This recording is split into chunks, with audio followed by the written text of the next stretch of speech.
এরকমভাবে প্রতিনিয়ত বর্ষা এর আগে কোনো বছর দেখেছি বলে মনে পড়ছে না। এই রোদ, এই বৃষ্টি, এই মেঘলা, এই আলো, এত কিছুর পর তো বাড়ির থেকে আর বেরোনোই যাচ্ছে না, আর ভুট্টা পোড়াও খাওয়া হচ্ছে না। তাই বরমশাই নিয়ে এলো বাজার থেকে আস্ত আস্ত ভুট্টা। কিন্তু এই ভুট্টাটার অবস্থা দেখো, এর তো অর্ধেক নাই। কিন্তু কিছু তো করার নেই, কে জানে এর মধ্যে অর্ধেক নেই। যে বিক্রি করেছেন তিনিও জানেন না, আবার যে কিনেছে সেও জানে না। যাই হোক, চলো যেটুকু আছে সেটুকুতেই স্বাদ মেটাইতে হবে। এই ভুট্টাগুলো কিন্তু আমি গ্যাসে পোড়াবো না, মানে গ্যাসের আগুনে পোড়াবো না, কারণ গ্যাসের আগুনে ডাইরেক্ট পুড়িয়ে কোনো কিছুই খাওয়া ঠিক নয়।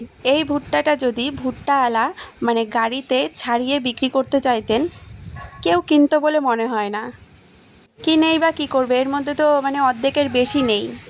ছাড়িয়ে বিক্রি করলে ওনার নেহাতি লস হয়ে যেত। যাই হোক, এইভাবে বিক্রি করে ওনার লাভই হয়েছে। জানি না বাকি ভুট্টাগুলোর দশা ঠিক কী হবে, এখন ছাড়িয়ে নেওয়ার পর বোঝা যাবে। জানো তো, ভুট্টা কিন্তু ভিটামিন, খনিজ আর ফাইবারের একটা খুব ভালো উৎস।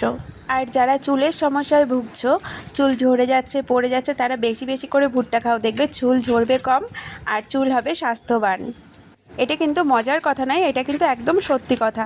বাহ, এই ভুট্টাটা একদম সুন্দর আছে, দেখো খুব সুন্দর আছে এই ভুট্টাটা। যাই হোক, ভালো লাগলো। আগের ভুট্টাটা দেখে যতটা মনটা খারাপ হয়েছিল, এটা দেখে মন ততটাই ভালো লাগলো। আজ তোমাদের আরেকটা অজানা কথা বলবো, হয়তোবা অনেকেই জানো, তবে বেশিরভাগই জানো না। দেখো, ভুট্টার গায়ে যেই আঁশগুলো রয়েছে, মানে ফেসো ফেসো টাইপের, এগুলো দিয়েই কিন্তু তোমাদের স্বাদের কেশর তৈরি করা হয়। এগুলোকে রং করে কুচি কুচি করে সাইজ মতন কেটে তৈরি হয় কেশর। যেই কেশরগুলো আমাদের সাধারণের হাতে এসে পৌঁছায়, তারপর বিভিন্ন মিষ্টির দোকানে মিষ্টির ওপরে যেই কেশরগুলো তোমরা দেখতে পাও, সেগুলো হচ্ছে এই ভুট্টার আঁশ থেকে তৈরি কেশর। সত্যি কথা বলতে, অরিজিনাল কেশর না অনেক মূল্যবান, আর সেটা এতটাই সীমিত যে সবার হাতে পৌঁছে যাওয়া সম্ভব নয়। অন্ততপক্ষে আমাদের মতন সাধারণের হাতে পৌঁছে যাওয়া তো একদমই সম্ভব নয়।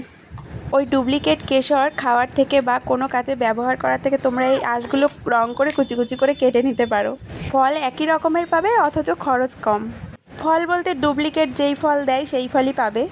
আমার কি মনে হয় জানো তো, তোমরা যেখান থেকেই কেনো না কেন, অরিজিনাল কেশর তোমরা কখনোই পাবে না, কারণ এটা এতটাই বিরল যে এটা হাতে পাওয়া এতটা সোজা কথা নয়।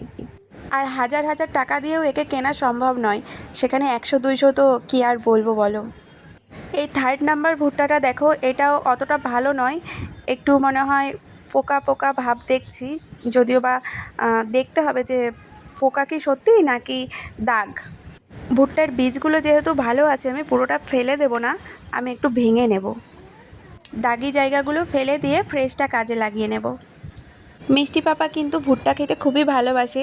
কারণটা কি বলো তো, ভুট্টার গায়ে যে লবণ আর লেবুটা থাকে সেটার জন্য। আমি কিন্তু এই ভুট্টাগুলো ভালোভাবে সিদ্ধ করে নেব, আর সিদ্ধ হওয়ার পর যখন ঠান্ডা হয়ে যাবে, তখন লেবু আর লবণ মাখিয়ে তারপর খেয়ে নেব। ভুট্টা সিদ্ধ খেতেও খুব ভালো লাগে। এই খাওয়াটা আমাকে শিখিয়েছে মিষ্টি পাপার বাবান। এই প্রসঙ্গে বলে রাখি, মিষ্টি পাপার বাবানও কিন্তু খুব সুন্দর রান্না করতে পারে। এই বান্ধবীরা, তোমরা বলো তো তোমাদের কেমন হেয়ার ফল হচ্ছে? আমার কিন্তু খুব হেয়ার ফল হচ্ছে। এবার তোমরা ভাববে যে আমার মুখে এই কথা, আরে হ্যাঁ, আমার মুখে এই কথা। কারণ কি জানো তো, ওই বর্ষাকাল হলো একমাত্র সময় যখন প্রত্যেকের হেয়ার এত এত পড়ে যায়। যেমন ধরো, বছরের নির্দিষ্ট একটা সময় আছে যখন গাছের পাতা ঝরে যায়, তেমনি এই বছরের বর্ষাকালেই সবার চুল ঝরে যায়।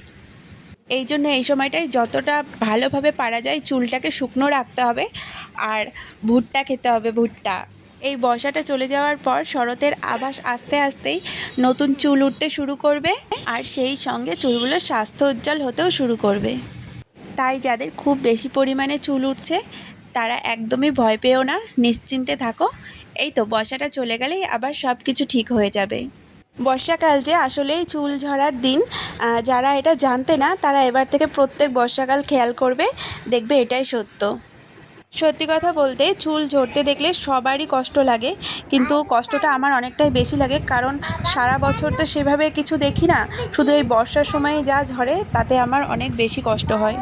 এই জন্য বর্ষাকালটা আমার খুবই অপছন্দের। বর্ষাটা গেলে পারে আমি একটু হাঁপ ছেড়ে বাঁচি।